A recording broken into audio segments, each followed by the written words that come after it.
Bonjour ou bonsoir, selon l'heure à laquelle vous nous regardez. Je suis chroniqueuse audio et animatrice de podcast à l'ODJ Média. Aujourd'hui, j'ai l'honneur de vous lire fidèlement la chronique de Marwan Boucheki, intitulée Influenceurs sans scrupules, la menace sur nos fondations morales, qu'on écoutera ensemble dans ce podcast.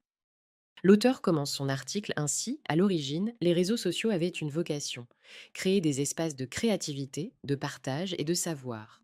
Ils devaient rapprocher les individus, élargir les horizons et stimuler l'innovation. 15 ans plus tard, le bilan est tout autre. De lieux d'échange et d'ouverture, ils sont devenus des vitrines où triomphe la futilité, le sensationnel et parfois même la débauche. Il suffit d'observer TikTok ou les Reels de Facebook pour constater cette dérive. Les contenus qui y prospèrent ne doivent leur succès ni à la pertinence du message, ni à la qualité de la réflexion, mais uniquement à leur capacité à capter l'attention. La logique est simple: plus c'est superficiel, plus ça attire. Partager une idée, transmettre un savoir-faire ou inspirer par une expérience n'est plus l'enjeu.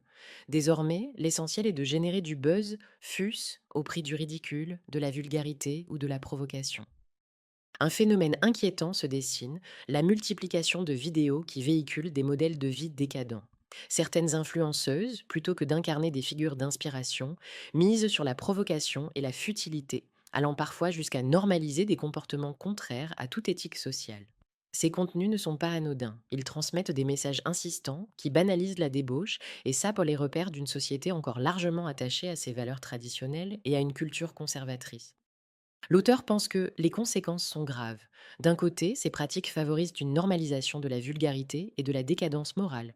De l'autre, elles exercent une influence délétère sur les jeunes générations, en particulier les adolescents, qui en viennent à confondre notoriété et réussite, buzz et talent, provocation et liberté d'expression. L'imaginaire collectif se trouve ainsi fragilisé et avec lui la cohésion sociale. Face à cette dérive, une question s'impose: comment expliquer le silence de l'État?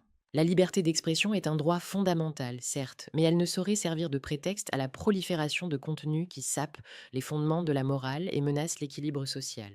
Il devient impératif d'instaurer de véritables mécanismes de régulation et de contrôle pour assainir l'espace numérique. Les plateformes elles-mêmes ont, à ce titre, une responsabilité majeure: celle de valoriser des contenus éducatifs, créatifs et porteurs de sens. Le véritable péril qui plane aujourd'hui sur notre société, ce n'est pas seulement la médiocrité des contenus numériques, mais l'ignorance grandissante et l'analphabétisme fonctionnel qui gangrènent nos générations.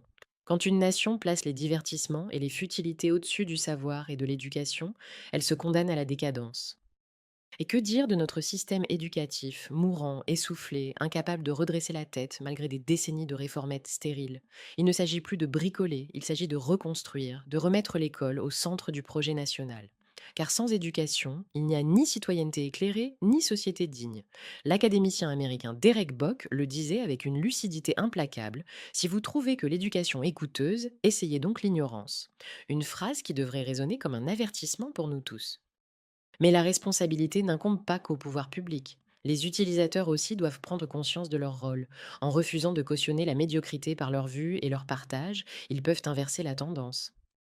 L'auteur conclut son article ainsi: l'enjeu dépasse les simples écrans et réseaux sociaux. Il touche au cœur même de notre manière de vivre ensemble. Une société qui célèbre le superficiel et le vide, qui sacrifie le savoir, la dignité et la responsabilité collective sur l'autel du divertissement, s'expose à l'effritement de ses fondations morales et intellectuelles. Seules ces valeurs constituent les véritables piliers d'une civilisation durable. Sans elles, ce n'est plus la société qui avance, mais un écho vide incapable de résister à l'épreuve du temps. Ainsi s'achève la lecture de cette chronique de Marwan Bouchiki, intitulée Influenceurs sans scrupules, la menace sur nos fondations morales. Merci de m'avoir accompagné dans cette réflexion essentielle. Je vous donne rendez-vous très bientôt pour une nouvelle chronique, toujours avec le même engagement de clarté, de fidélité et de profondeur.